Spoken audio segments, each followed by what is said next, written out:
Hi friends, நம்ம இந்த வீடியோவில் பார்க்க போகிறது என்னென்னு பார்த்தீங்கன்னா, என்னோட லஞ்ச் பாக்ஸ் ரெசிபி தான் பார்க்க போகிறோம். இன்றைக்கி ரொம்ப சூப்பர் அண்ட் டேஸ்டியான cauliflower gravy and coconut rice எப்படி பண்ணலான்னு பார்க்கலாமா? ஃபஸ்ட்டு வந்து காலிஃப்ளவரை சின்ன சின்ன கட் பண்ணிவிட்டு உப்பு மஞ்சள் போட்டு பாயில் பண்ணி தண்ணி எடுத்து வச்சுக்கோங்க.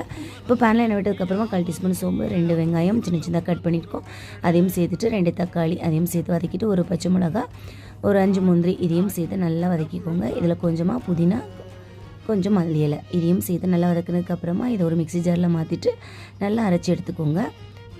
இப்போ அதே பேனில் கொஞ்சமாக எண்ணெய் விட்டதுக்கப்புறமா சோம்பு போட்டு தாளிச்சிட்டு நம்ம அரைச்சி வச்சுருந்தாலும் அந்த மசாலா அதையும் சேர்த்துட்டு, ஒரு கேப்சிகம் அதையும் சின்ன சின்னதாக கட் பண்ணிவிட்டு சேர்த்து வதக்கினதுக்கப்புறமா மிளகாய்த்தூள், தனியாத்தூள், கரம் மசாலா, 1 டீஸ்பூன் மஞ்சத்தூள் இதையும் சேர்த்து நல்லா கலந்து விட்டுக்கோங்க.